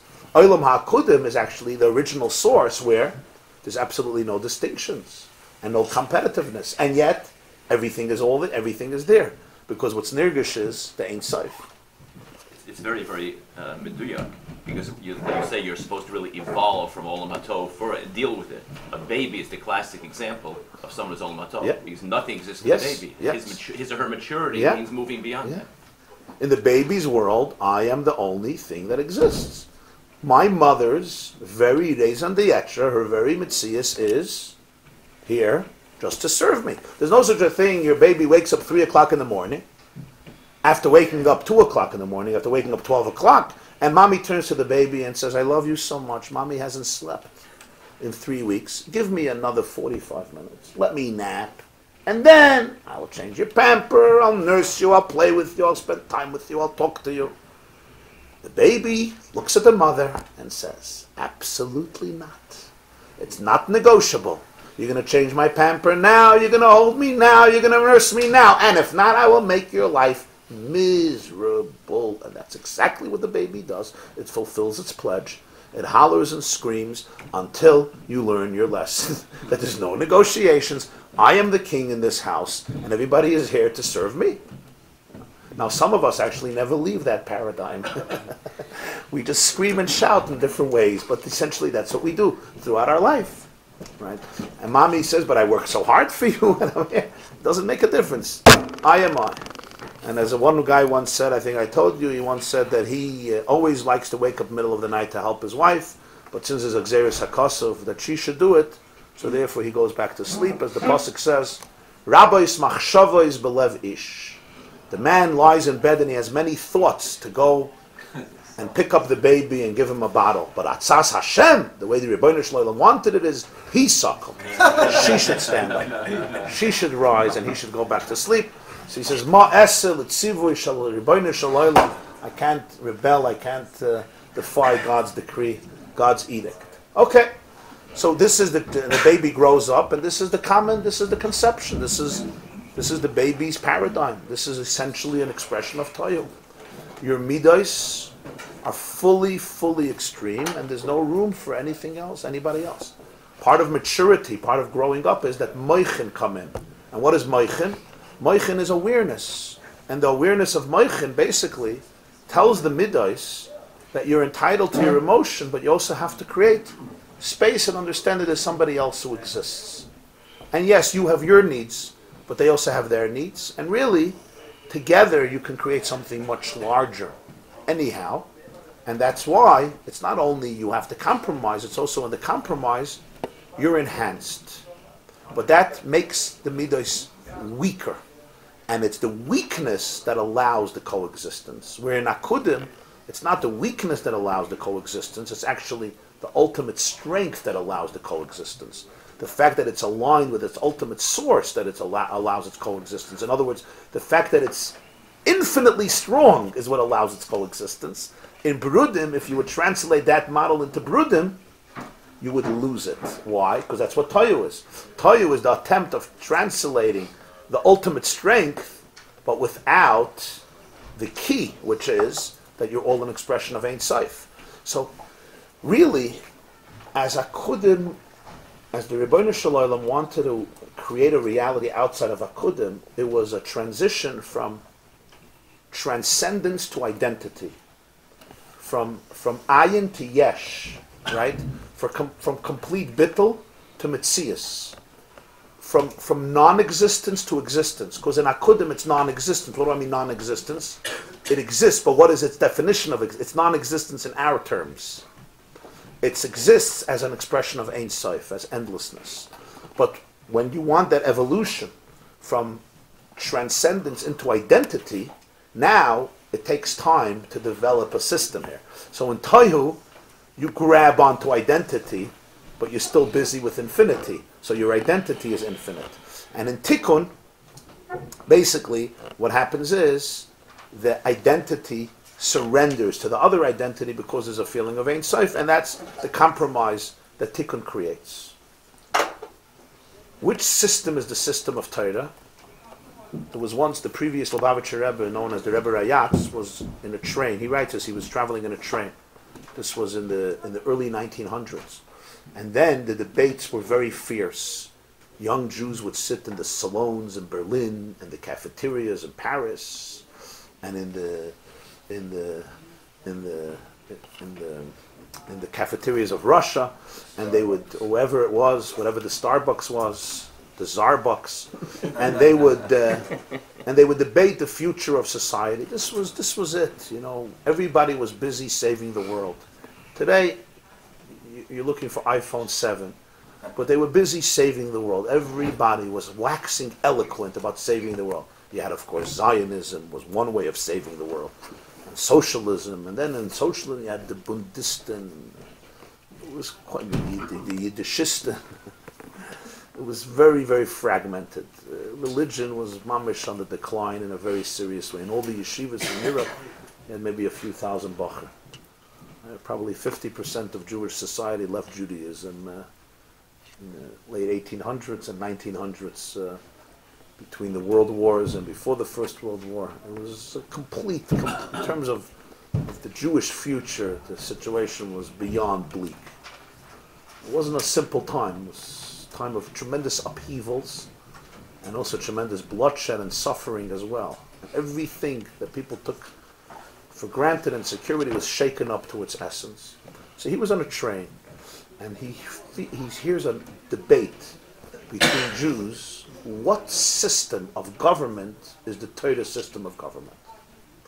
Many argue that socialism is exactly what Torah wants. Lashema Eretzum Loya, Al Tifresh Min HaTzibur, V'Hafta L'Re'echa Kamoicha, Pasayach Tiftach Es Yadcha, no ribis, trumas, meisters, maisa'ani. You think you own a field? You own nothing. Peya is aniyim, leket, shikcha, trumas, the koyin, meiser, rishon, is the kilaviyah, maisa'ani, poor people, meiser sheni, Yerushalayim. Yeah, we learned, huh? Go to do. Of course, like, so many halachas. Yeah. The whole concept of a minyan, all these things, tzibur, al tifresh, etc. The klal. Obviously, all these halachas, this is socialism. No such a thing. The Gemara says in Baba Basra, koifin, mashkin, and al-tzedakah. You don't want to give tzedakah, they come, they take away. There's no, you take away all the money that you owe for tzedakah. And even if you made a lot of money, so there's meiser has to go for tzedakah, and even a chaimish, okay, al yavazbas, but 20%, etc. And you have to. It's not voluntary. I'm giving tzedakah because I'm a nice guy. You have to give tzedakah. This is socialism. Others argue it's not true. Torah is a capitalistic religion. There's ownership. Look, learn Hilchas Kinyan, learn Baba Kama, learn Baba Metzia, learn Baba Basra. This is my house. This is my house. Much of halacha, choshen mishpat, it's all mine. There's ownership, there's identity, there's property, there's poor people, there's rich people. Huh? But everywhere else, ha'asher yarbe v'adal yamit. Yeah? Flat rate tax. Was? Flat rate tax. V'chuli. They're arguing. So there was a big debate. Which one is Torah, the Torah derech? Which was basically the West. It was America versus the Soviet Union. This was a big question. And so they turned to the Rebbe, to the Lubavitcher Rebbe, the Rayatz, and they asked him what his opinion was. He said something very, very profound. He said, every system that was created by mankind from the beginning of creation, in philosophy, in psychology, in politics, and in any other field of wisdom, generally there's a klal, ein toiv b'loi rav, ein rav b'loi toiv. It has segments of toiv in it, because the human mind has in it toiv. Things that are beneficial, productive, and divine. And it has elements of ra, broken, destructive, wrong, erroneous. And there's no system that's going to be a perfect system. There's elements and what we would call sparks of holiness, and there's debris, there's garbage, there's rubble. And it's mixed. And he said, the toiv in every shitta is ultimately taken from Torah. Every shitta, the toiv in that shitta is taken from Torah. Now the Torah is the conglomerate of the toiv in every shitta. The nekudas ha-toiv that you'll find in every shitta will originate back into Torah. On a different level, Rav Kook writes, Rav Yitzchak HaKohen Kook writes, what's pshat? It says that when Mashiach comes, the pasuk says in Tzvanya, the Rambam brings in the Hilchas Malachim, Az epech el amim safa brura, likrei kulam b'shem Hashem la'avdoi shechem echad. I will call out to all the nations. There will be a straight language, a common language. Everybody will call out in the name of the same God, and everybody will worship one God. Rashi really teaches in Parshas Beshalach, Shema Yisrael, Hashem Elokeinu, Hashem Echad. You know what Rashi teaches? What do you have to think about Shema Yisrael? What do you think by Shema Yisrael? According to Rashi, you're really thinking about Mashiach. You know that? That's what Rashi says. I'll tell you what Rashi, you can look it up. Shema Yisrael, listen Jews. Hashem Elokeinu, the God who's our God, today, Hashem Echad. When Mashiach comes, he's not going to be our God anymore. It's going to be one God. That's how Rashi teaches Pshut Yishlam Mikra. Hashem Elokeinu, today, is really Hashem Echad. That's what's going to happen. That's how Rashi teaches the pasuk. Because I mean, it's a little bit of a difficult pasuk. Hashem Elokeinu, Hashem Elokeinu. Just say Shema Yisrael, Hashem Echad. If you remember the Maimer Shiramalis Mimamakim spoke about that. When Hashem Elokeinu, Yisrael, Yaakov, and all that. But that's Rashi's pshat. So Rav Kook asked a question. It's a very good question. I'm going to ask it a little bit in my words. So what is it going to look like? Basically, all the Zen Buddhists are going to move into Borough Park for Shabbos. And after Shabbos, they're going to have a kiddush, and they're going to eat jalapeno herring and sponge cake and shalant. I mean, all the goyim will die immediately. And especially in the East. I mean, either from heart attacks or from what? Yeah, what do we really mean? Really mean that everybody's going to become integrated into this amazing Jewish culture? And what about all the elements of Jewish culture that are not ay? So what exactly is going to happen? Suddenly we're going to be we're now 14 million, right? Maybe 2 million people come to shul. So suddenly there's going to be 7 billion people who are going to start arguing with the Gabbai about who gets shishi. I mean, what is it exactly going to look like? Who gets Galila, who gets Hagba, the sermon was too long, who sits in Mizrach, who sits in Ma'ariv,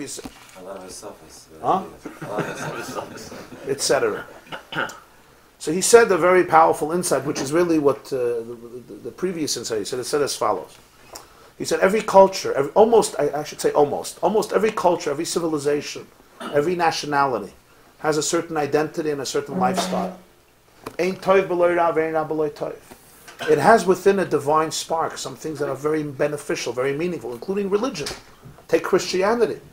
Take Islam. There's some components that have produced very good behavior.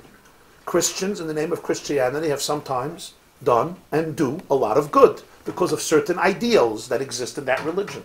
The same is true with, other religions as well. But we also know that a lot of them, most of them, have components that are very, very corrupt and sometimes evil.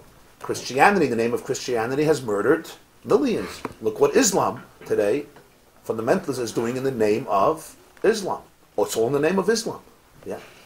I should say, Lehavin. We also know, some of us know this very well, that some of our Jewish co-religionists can use Judaism as well and turn it into a very, very corrupt system that has nothing to do with truth. It's about manipulation, dictatorship, oppression, and abuse. Whatever, yeah.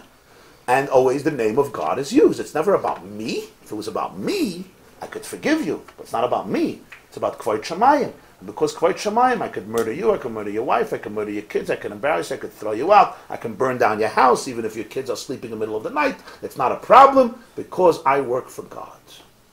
I work for God. So we all understand this. Now sometimes it's the individuals, sometimes it's a community, sometimes it's the whole religion is rotten to its core. Because the authors of the religion are rotten to their core, or not to their core, but ain't tov v'lev.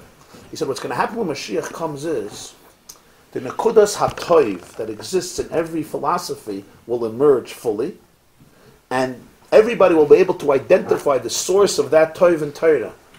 So the unity that's going to happen is the ra of it will be able to be disregarded, and the toiv of it will be able to merge, and they'll be able to celebrate those elements in their culture and their religion that represent the divine spark that always existed there, without all of the accessories that are really garbage and toxic. And therefore the unity with the Jewish people will happen automatically because the recognition of the source of all the elements of Torah will be there. So now you ask, is Torah socialistic or capitalistic? Is Torah about identity to an extreme, or is Torah about surrender to community? It's about the larger good, the collective good, or the individual good, the yachid or the tzibur. You'll read Torah and you'll find support for everything. You will find Ma'amorei Chazal. You know, sometimes people write articles and they prove that Torah doesn't believe in individuality, and they'll bring you like 100 Gemaras. And I think, and I'll bring you 100 Gemaras, the exact opposite. It's a Machaye. He's quoting Gemaras. You want to quote? You can quote. Etc. Etc. Huh? Yeah. Now, who's right? The truth is, there's a tension. There's a tension. There's an element here that's very toiv. There's an element in socialism that is very, very idealistic. There's an element in capitalism that is very, very toiv. Personal ownership creates personal creativity, creates personal initiative. But even more than that, is identity real or not? That's the question. That's the real question. Is identity real? In other words, can we create a world in which we don't really recognize identity? Can we create a society in which we don't really believe in it? It's almost like an illness. I read about a certain place that if people have issues, they right away medicate them. If they don't fit into the system, they give them medication. It's almost like Nebuch. You're like a Nebuch case. You didn't conform. Okay, we'll medicate you. And Baruch Hashem, your brains will fry, and you'll conform, and everything will be wonderful. It's like this recognition that you're sick if you have this this need for identity. Well, really what we're learning here is That's a wrong description of life. There's an element of akudim where we're really all part of one. We're part of Ein Sof. But life is also the transition into a world of being, into a world of identity. It's called 10 Koiris and 10 Kalim. They're not the same anymore. In Tohu, you go to an extreme. Tikkun now comes back. But these are the components where Tikkun tries to negotiate between the truth of Akudim and the truth of Nakudim. Tikkun doesn't say, let's just go back to Akudim. Let's just nuke the whole system and just go back to Akudim and everything will be wonderful. Why don't you just do that? If Tohu was such a disaster, so let's nuke it and go back. No. We leave Tohu. You have to work with Tohu. You have to deal with Tohu. Tikkun elevates Tohu. Tikkun sublimates Tohu. Tikkun basically negotiates between Akudim and Tohu. It embraces Tohu in the sense of identity. It embraces Akudim in the sense that my identity needs to create space for your identity. So as a result of that, we have here a situation where Hillel says, Im ein ani li mili, shani la'atzmi mo'ani. In Pirkei Avos, if I am not for myself, who will be here for me? But if I am only for myself, what am I? So listen to his words. If I am not for myself, who will be here for me? I have to be here for myself. This is not a selfish statement, it's a spiritual statement. I was created to be I. I was not created to be you. If I will not be here for me, I will be failing God, not only me. You understand what I'm saying? I will be failing God because He created me to be me. I have a gift, I have a contribution. It would be like a musician who has, would be like Mozart saying, I'm sorry, I don't play the piano. I'm not different than anybody else. He doesn't play the piano, I don't play the piano. Who are you failing? You're not only failing yourself, you're failing history. You're failing your mission, you're failing your purpose. Im ein ani li. If I am not for me, mi li. Who is here for me? It's not a statement of neediness or of competitiveness or of an Ayn Rand extreme independence, like I will fight for myself. Maybe that too. But mili means I can't have you live me. I need to live me because you have to live you. What do they say? Don't copy other people. They're taken already. They're taken. Or somebody said we're all born originals, but most of us die as copies.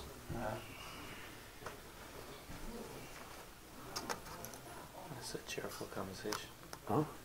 So imein ani li, if I am not here for me, mili, who will be able to do that? This is my shlichus. Identity is real. I have my oir and my keli, and you can't do my oir because you have yours. Now, shani la'atzmi, but if I'm only for myself, then mo'ani. Then what am I? What is he saying here? What he's saying here is, just like if imein ani li mili, you're depriving yourself from the gift of self, shani la'atzmi, if I'm only for myself, then mo'ani, I'm equally depriving my ani from my ani. I'm limiting my ani to my ani. Shani la'atzmi, if I'm only for myself, mo'ani. Really, your ani is much larger than your ani, because your ani really is rooted in infinity. If you want to become I, you have to recognize that your I is infinite. Your I is not just a little small orbit. And infinity I can experience only in the relationship that I have with myself, of course, with others, with the universe, and with God. So which one is true? And the answer is, that is exactly the point. The point is that there are these states of consciousness, and each one captures a certain truth. There's a very interesting machlokes in Masechta Sotah, how the Jews sang the Shira. It's one of these machlokes, and you read it, it's like, we have to argue about everything. There's like nothing that you could just leave alone. Az Yasher Moshe B'nai Yisrael. I don't have a problem with that. Moshe and the Jews sang, but of course the Gemara has a problem. Because if the Jews sang, then Moshe didn't sing. And if Moshe sang, they didn't choose. So what was it? Moshe soloist? Moshe was the vocalist? Moshe was the chazan? Moshe was Helfgat? What was happening here? Who was singing? Moshe or the Jews? When you have a concert, one guy sings and everybody sits and videos. So who sings? Az Yasher Moshe B'nai Yisrael. It says Uvnei Yisrael. Huh? Uvnei Yisrael? Oh. Okay, that works for you. That works for you. But how exactly did it happen? He was louder. Usually if there's 4 million people singing and there's one person singing, you won't hear him. Right? MS? So what shot? It never bothered Call and you. repeat. Okay. So in Masechtas Soita Daf Lamed, it's a huge machloikas, huge. Rabbi Akiva, Rabbi Lezer, Rabbi Nechemia, a ganze machloikas. Rabbi Akiva says only Moshe did it. Nobody else did it. Nobody sang. Only Moshe. So what did the Jews do? Shtei Toch Bnei Yisrael. Vayomru leimar ashira l'Hashem. Basically, Moshe said this shir. At the end of every pasuk, they all screamed, Ashira l'Hashem. It was like a real, a real concert. So Moshe says, Ashira l'Hashem ki goy ga. 4 million people. Ashira l'Hashem. Sus v'reich v'ram avayam. Ashira l'Hashem. Azi v'zimras kol v'yezhu. Ashira l'Hashem. Zeh kelim Ashira l'Hashem. Hashem yimlech lo lavo. Ashira l'Hashem. That's what happened. Vayomru leimar ashira l'Hashem. They did the, what is it called? The chorus. The responsive. The responsive chorus at the end of every stanza. That's his shit. Huh? The Pisman, yeah. The Pisman, yeah. Rebbe Lezer Tain is no. Moshe Rabbeinu said the Shira, and they also said the Shira. So why does it say he? They repeated after him. He was the soloist. He was the Shliach Tzibur. He said, and they repeated. Moshe Ashira l'Hashem ki goy go. Ashira l'Hashem ki goy go. Nechemia says, absolutely not. Absolutely not. He's telling us, Vayomru leimar is, they repeated after him. He says, Az Yashem Moshe v'nei Yisrael Ashira azes l'Hashem Vayomru leimar. Moshe just started off the Shira. He started it off, and then they went on their own. Independent, they went on their own. That's the third shitta. So Moshe started off, he gave the cue, he gave the marching orders, he started to sing, and then he was quiet, he was just part of everybody, and they continued singing the whole thing. The chiddush is that they sang the same song. If you're repeating after somebody else, it's not a problem. If you're just giving the chorus, it's also not a problem. The words, yeah. But for everybody to sing on their own and yet sing the same thing, that was the amazing quality that they sensed. They sensed a certain consciousness and awareness that expressed itself in one song. Now, what's the Teichen HaMachlekes? You hear what the Teichen HaMachlekes is? Soita Daf Lamed Amid Beis, I think. What's the Machlekes? Akudim. Akudim. Yeah? Nekudim Brudim. It's not a small Machlekes. These are 3 models of leadership. It's 3 models of leadership. How do you define it? There's one model where you create loyalty. There's another model where you create students. And there's another model where you create leaders. Yeah? In one model, you create loyalty. You create people who are loyal to you. Moshe sings, but 4 million people say, we're in, Ashira l'Hashem. And that's a very special moment, if it's not corrupt, of course. You have dictate. We're not talking about Fidel Castro here. When it's a moment like Moshe, it's like where 4 million people can melt away in the oneness. Rashi says in Chukas, Moshe hu Yisrael, Yisrael he Moshe, Hanossi hu HaKoil. Rashi in Parshas Chukas. Hanossi hu HaKoil. The Rambam says in Hilchos Malachim, Leiv HaMelech hu Leiv Kol Kahal Yisrael. The heartbeat of the king is the heartbeat of Klal Yisrael. It's one heartbeat. Imagine 4 million people could feel one heartbeat. That's what happened. Willingly, and we're talking about enthusiastically, we're not talking about by coercion. That was the level. The loyalty, the dedication. They all found their place in Moshe Rabbeinu. How can I and you find our place in Moshe? We can't. We're separate. If we could find our Ein Sof, then, and Moshe is completely bottled. He's a conduit. There's no ego there. That was Moshe. That's what we're talking about. Moshe is Akudim. Moshe is the man. We'll soon see. This is Moshe. So if Moshe is a conduit, if Moshe has an ego, this doesn't work only through dictatorship. Because then it's his ego versus my ego. He crushes me and then I surrender, but it's not surrender. It's basically I become an Eved and a Shifcha. That's a whole different, we're not talking about that. That's a different level. That's oppressing what is. Akudim doesn't oppress. No, don't oppress. On the contrary. It's, as he says here, the Midas and Akudim are not suppressed. They're actually the most powerful. Why are they the most powerful? Because they're aligned with the ultimate truth. But over there's complete bitalosa. The humility, the sense of self, and the sense of selflessness is one. Because the self is selfless. You're with me? The definition of self is selfless. The definition of I is eyeless. Did I just make up a word? Does it work? Dr. Michelle, does it work? Doesn't work, okay. It works for us to understand. Right, works for us. Okay. It's the next Apple product. The definition, okay, so let's do it different. The definition of the I is the larger infinite I. And that I merges with it. And it doesn't compromise. It's not like I feel, oh, I'm never tortured. It's the greatest spiritual, if I could use the word, orgasmic spiritual experience in the sense that you melt away and it's the ultimate freedom. I don't have to carry the burden of existence. Do you know how heavy the burden of existence is? The feeling that I have to exist, that's a very hard feeling.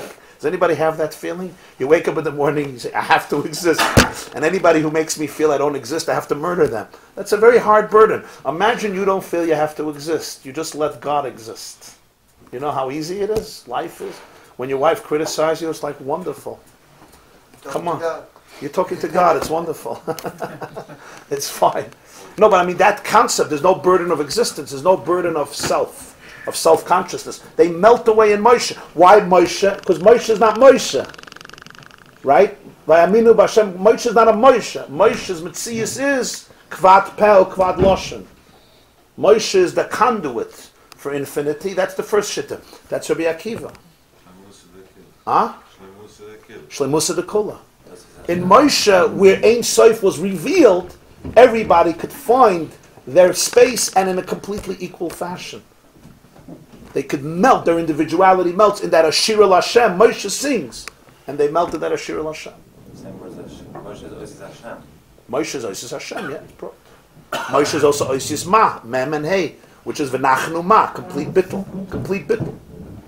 So in Moshe, we can all, like, so to speak, find that complete unity.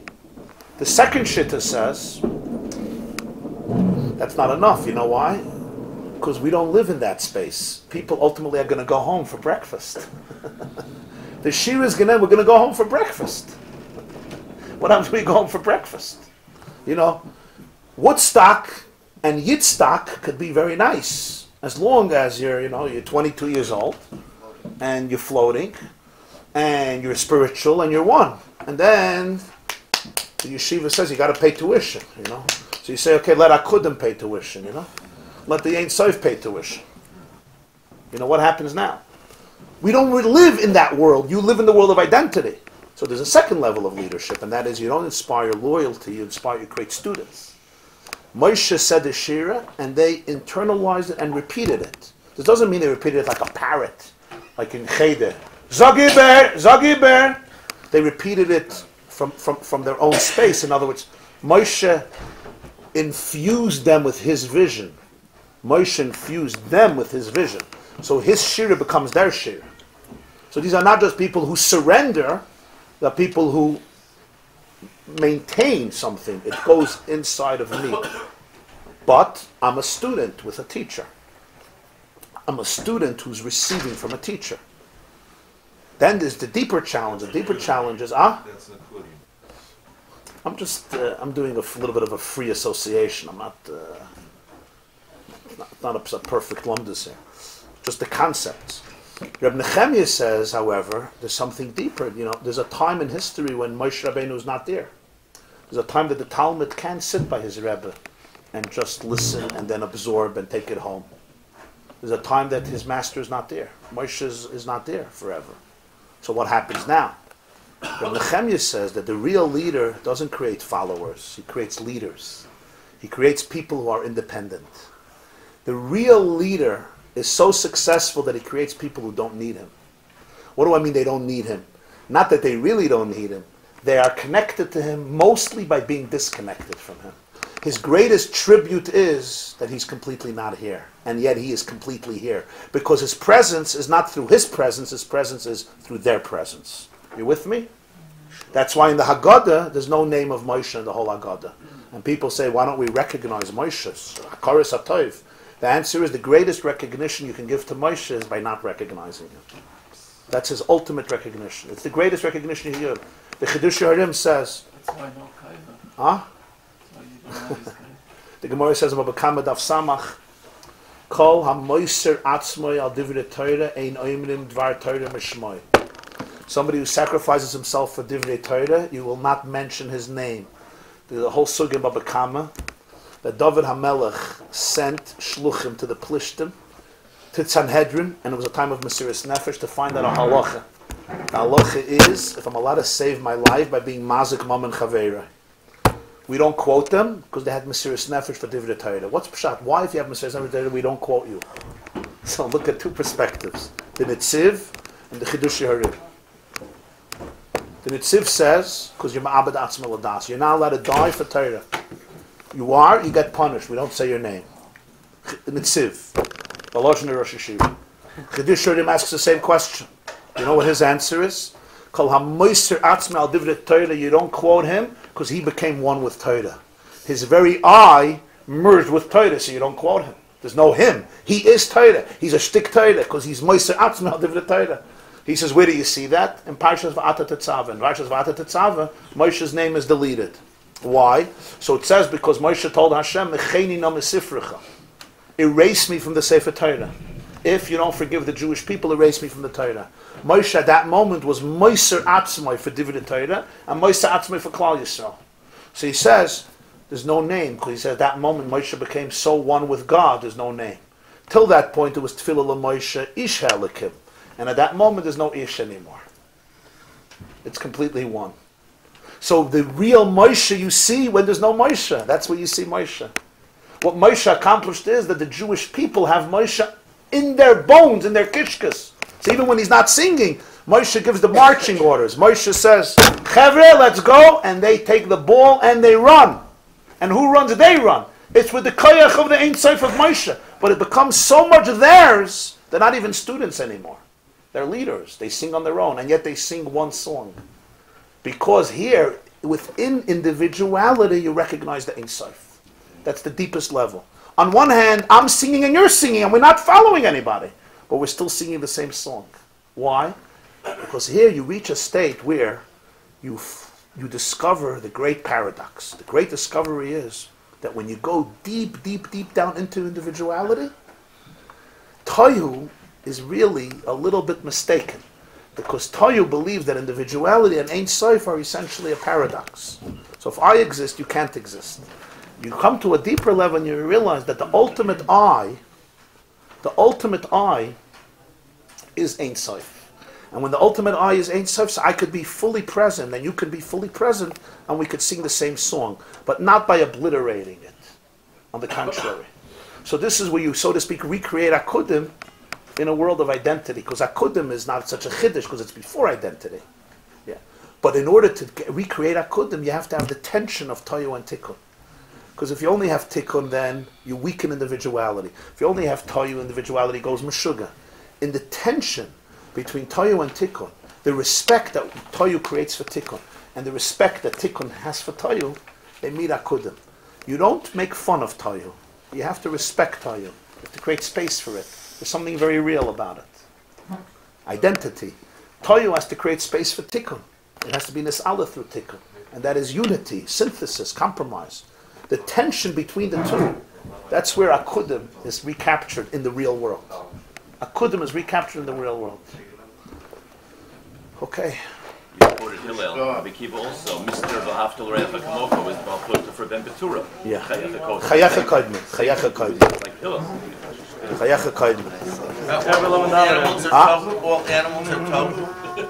Animals generally are Tohu. They're very distinctive. Very, I am who I am. But I mean, there's no compromise with an animal. That's the only world they occupy, or the only They're primarily focused on that. They're primarily focused on that. This class is brought to you by theyeshiva.net. Please help us continue the classes. Make even a small contribution at www.theyeshiva.net/donate.